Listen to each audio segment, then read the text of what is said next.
My name is Lucy Brady, and I want to welcome you to Showcase of Churches, where I interview Christian leaders or people that can help us with our lives.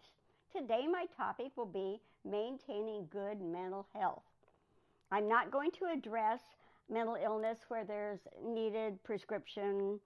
I will be sharing things that will help just the average person to maintain a balanced life and good mental health.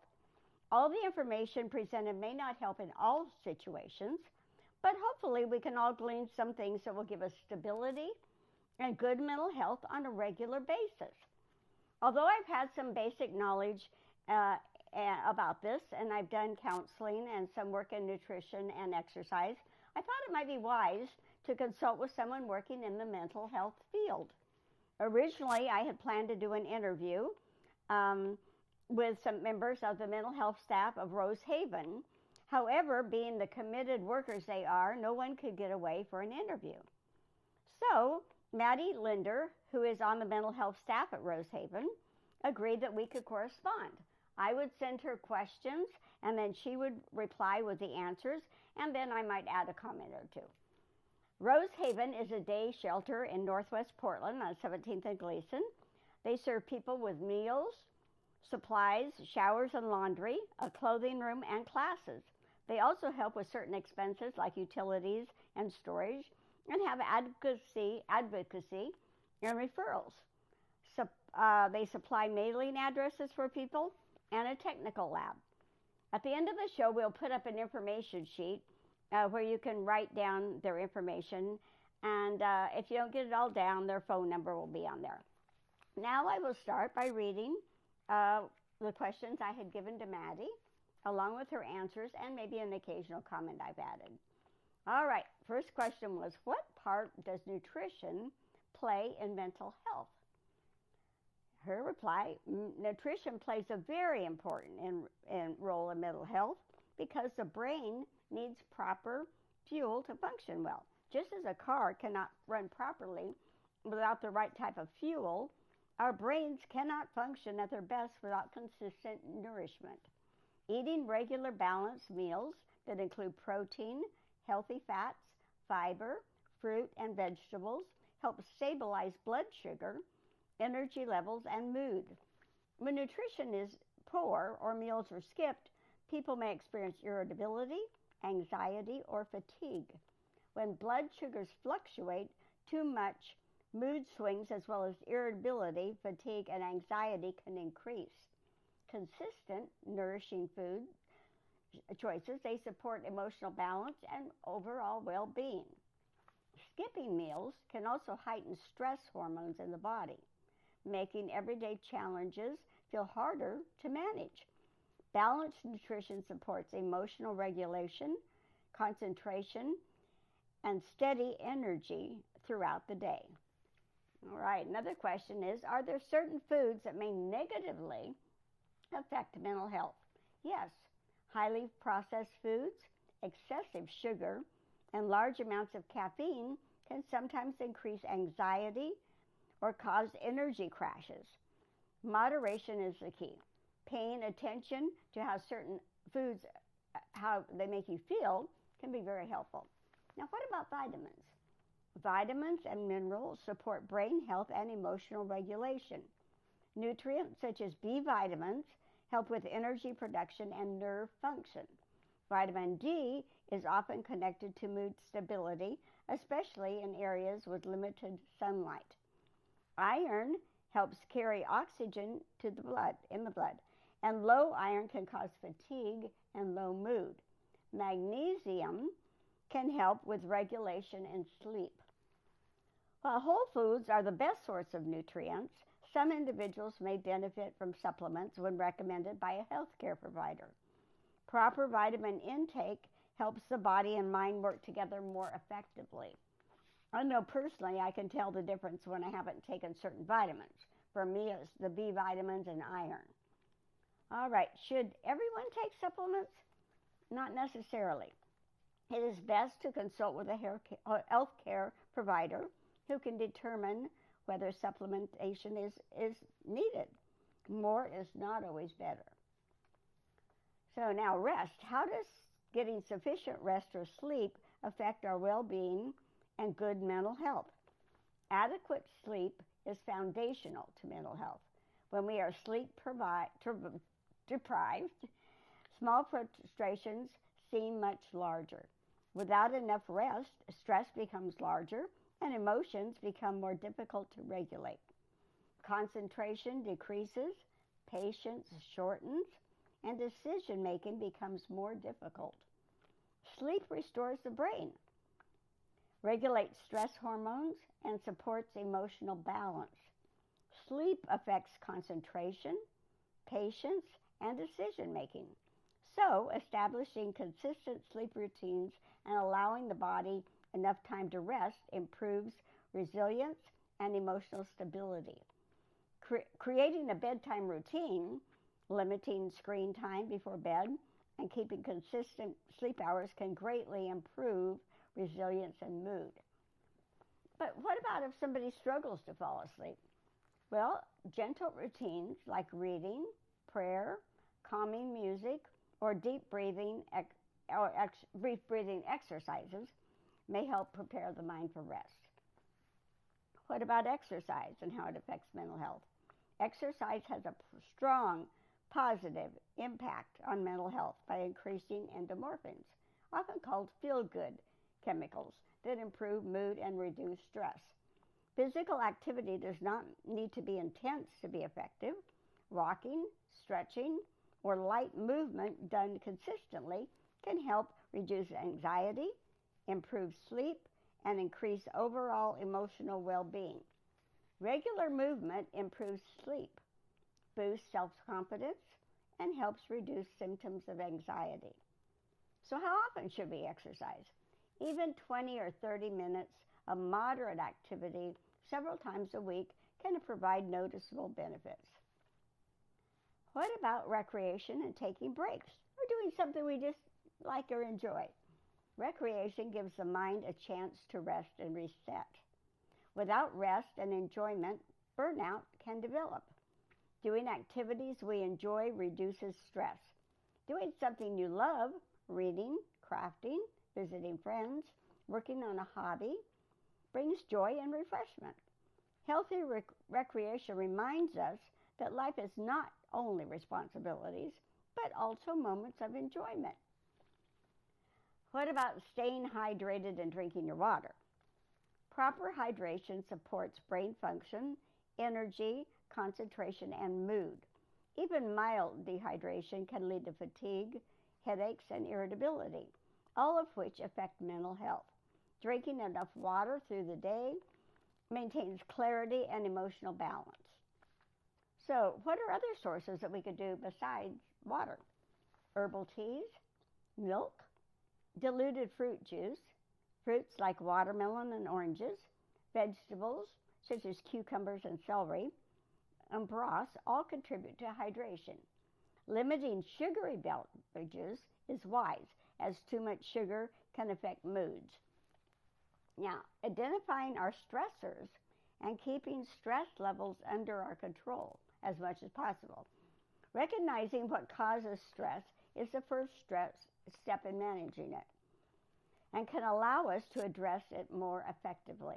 Once stressors are identified, we can set boundaries, seek support, or use healthy coping tools. Managing stress helps prevent emotional overwhelm.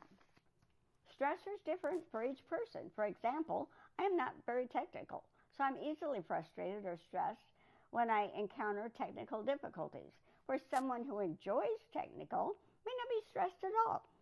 Some common stressors for people are financial concerns, relationship conflicts, work demands, health issues, lack of time, and major life changes. Once stress is identified, some helpful coping tools may be setting boundaries, breaking tasks into smaller steps, asking for help or support, praying, and using relaxation techniques. What about art and music therapy? Art and music offer powerful emotional outlets and provide healthy ways to express emotions, especially when words are difficult. Creative activities help process experiences, release tension, and promote calm.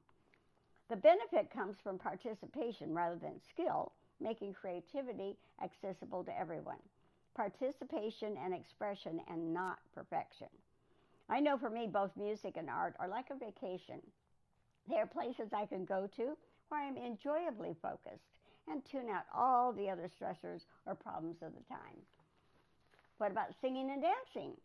Singing improves breathing and can elevate your mood.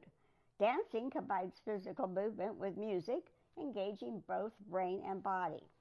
Instructional dancing stimulates mental focus, while free movement encourages relaxation and joy. These activities build connection when done in groups and promote emotional release. I've noticed that sometimes Rosehaven has put singing activity on their calendar. And many colleges, churches, parks, or athletic facilities have dance classes if you want to know where to go. What about fresh air and being outside? Spending time outdoors improves mood and reduces anxiety. Nature has a calming effect on the mind. Fresh air, sunlight, and nature helps regulate sleep patterns and energy levels. Sunlight supports vitamin D production and helps regulate sleep cycles. Even brief times outside can bring mental clarity and emotional refreshment. Spending time in gardens, parks, or simply sitting outside can provide clarity and refreshment. Now, how does our general health affect our mental health? Physical and mental health are closely connected. Chronic pain, illness, or neglecting medical care can impact mood and resilience. So, ongoing physical issues or neglecting physical care can negatively impact mood and emotional resilience. Taking care of physical health through medical care, nutrition, rest, and movement support mental well-being. When we care for our physical bodies through nutrition, sleep, exercise, medical attention, we strengthen mental stability as well. Our thought pattern, now, what about if we go back and forth between thinking positive or negative? What do those thinking patterns have effect on our mental well-being? Our thought patterns greatly influence our emotional and mental health.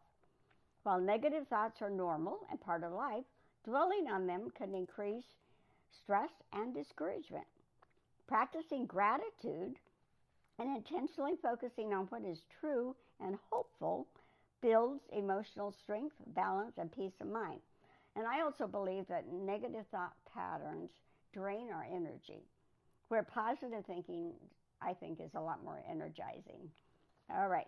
How can someone shift from negative thinking? Because that can become a habit. All right. By intentionally replacing negative thoughts with truthful, constructive ones, journaling gratitude, or reflecting on scripture and encouraging truths.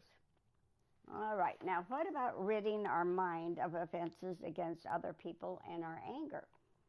Holding on to anger or unresolved offense can be emotionally draining and harmful to mental health. Forgiveness does not mean approving harmful behavior, but it releases us from carrying the burden. Letting go and forgiving others helps release emotional burdens. Forgiveness brings peace and allows for emotional healing, even when situations remain difficult. Along with this, I want to share a thought a nurse I know recently shared. Where there is a clear conscience, there is more peace. When grudges or unforgiveness are held on to, sometimes a guilty conscience accompanies those feelings. So unforgiveness can weigh heavily on the heart. Letting go brings freedom and mental relief. Now, what about socialization? Healthy social connections are essential to mental well-being. Spending time with others reduces loneliness, provides encouragement, and helps maintain perspectives. Trusted friends can be a valuable source of encouragement and clarity. Even brief positive interactions can brighten up a day.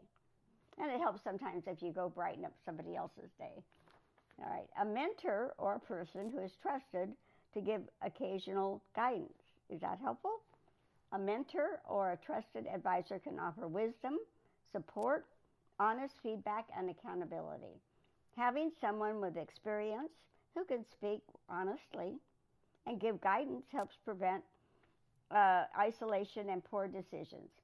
Mentorship promotes growth and confidence and can sometimes promote personal growth. What about a healthy self-image? A healthy self-image comes from recognizing personal worth and value. When people see themselves as worthy and capable, they are more likely to set healthy boundaries and make positive and wise choices. Self-acceptance supports emotional stability. What about getting counsel or therapy when we need it? Seeking counseling is a healthy and proactive step when challenges feel overwhelming. Professional support can help individuals work through stress, grief, or life transitions, process emotions, and develop healthy coping skills. Getting help is a sign of strength and self-awareness. Now, I appreciated the last statement by Rosehaven, mental health staff. Well, I thought it was really helpful because sometimes we think that getting counsel or therapy is a sign of weakness. Where they stated getting help or counsel when we need it is a sign of strength and self-awareness. So maintaining good health is not one single action, but it's a collection of daily habits. Small, consistent choices, nutrition, rest, exercise, connection, forgiveness, and positive thinking work together to create stability and peace. While life will always have its challenges, caring intentionally for our mental well-being allows us to navigate those challenges with resilience and hope. So, to a degree, good mental health can be in our own hands, for we must be the ones to practice these habits. So I want to thank Maddie Linder at Rosehaven for supplying such sound and helpful information for our viewers and on maintaining good mental health. And viewers, I want to thank you for watching this show today. If this kind of topic and information was helpful to you, watching my show on rest and rejuvenation, healthy living, and the one where I interviewed a nurse on stress recovery may be good additional information for you. All right, so thank you for watching Showcase of Churches.